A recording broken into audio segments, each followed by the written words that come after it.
Joining me now is Democratic Congressman Greg Casar of Texas. He's the chair of the Progressive Caucus, and he was with Bernie Sanders and AOC at that rally in Tucson just yesterday. Now, Congressman, I just showed a bunch. I probably butchered some of the numbers there, but the point is tens of thousands of people are showing up at these rallies, which is tremendous. We've seen massive crowds at this Bernie Sanders Fighting the Oligarchy tour, is what it's called, bigger than some of his presidential rallies. You were there. What was it like on the ground? It was really incredible. And Jen, let's be honest, right?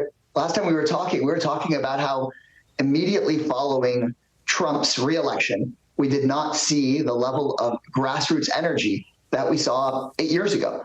But now I think this is the answer. The energy is back. And the most important thing that elected Democrats can be doing right now is supporting this energy and channeling it in the short term to pressure House Republicans to stop doing so much damage to everyday people. In the medium term, it's what can help us take back the House of Representatives. I believe we could do it by big margins. And then in the longer term, to transform the Democratic Party into the kind of party that not only defeats Trump and Musk, but defeats the kind of ideas that created them in the first place. No question about it. And you're right. When we were talking about it, there were kind of, I would call them green shoots of hope out there, right? There were people showing up at town halls and asking questions. And it was like, what is this a sign of? How significant? And this is a whole different thing. I mean, one of the things that motivates, I think, is when Trump and people working in his administration say crazy, insane things like what Howard Lutnick said about Social Security. I mean, it kind of encapsulates, I think, why people are so angry right now. I mean, what did you hear when you heard it? And do you feel like that kind of thing and pointing it out to people could become part of the rallying cry? Look, there were so many people at these rallies who had never come to a political event before in their life. There were people at these rallies who said, you know, I heard Bernie talking about how the billionaires were running the government behind the curtain before. But now you've got goons like Lutnick, billionaires out doing it in public, talking about taking your grandmother's Social Security check. You have Elon Musk, the richest person on earth, bragging on social media every day about taking your money for himself. And so, look, when I got invited to this rally in Tucson, we were supposed to be in the high school gym. And we thought it would be great if we could fill a whole high school gym. The line for that gym wrapped not around the school, didn't wrap around the block, it wrapped around the next block and the next block, and it took over the entire high school football field. So that anger and the energy is there, and what people want to see from Democrats is that we're willing to stand and fight for them. And I think that if we stand and fight, that courage will inspire courage. People can knock doors, organize their workplaces, organize town halls, organize their neighborhoods, and drive this into the huge amount of turnout and popular backlash against oligarchy and big money that we need right now. And I think that message brings together all the segments of the Democratic Party and even brings in those independent and disaffected voters that may disagree with me and some people watching at home on this social issue or that one, but believe fundamentally that working people should have a better shot in the economy and that the billionaires shouldn't be running the government. Most of the majority, overwhelming majority of people attending these rallies are really excited and happy. There have been a couple of Democrats who have received sort of, you know, frustrated responses from what they see in Washington. Not that it's the fault of some of these people who are showing up at them at all, or the members who are showing up.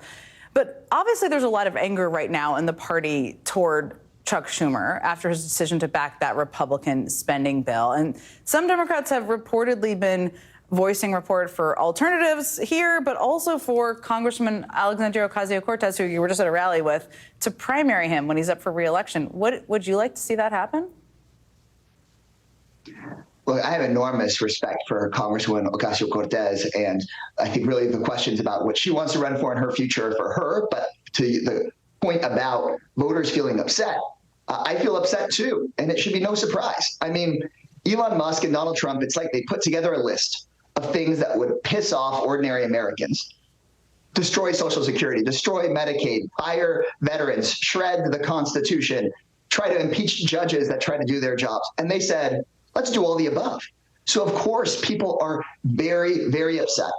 And then they're upset that some of the pundit class and some of the Democratic leaders, and I exclude you here on the pundit class from this point, Jen, have literally said, roll over and play dead.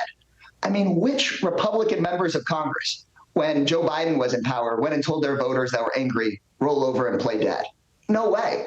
And so I think there's a real dividing line right now between the roll over and play dead sort of old school punditry and the stand and fight voters. And I think that if Democrats follow our voters, that's the way to go. And I think the voters will win out in that argument. Voters are pretty loud right now. I think they're a smart group to follow. Before I let you go, we don't have that much time left, but tell us, you've been doing these rallies. What's next for the House Progressive Caucus?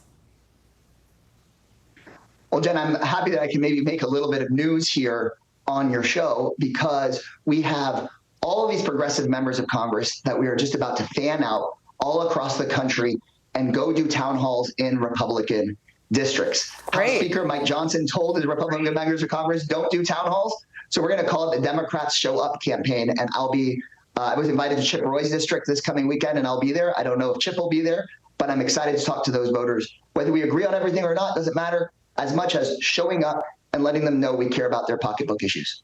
No question. Showing up, answering questions, being present. That's a big part of being a representative, right? Congressman Greg Casar. Representative is the job. That's right. That's literally the job. Thank you so much for joining me. I always enjoyed talking to you. Really appreciate it. And coming up, today Chuck Schumer rejected calls to step down.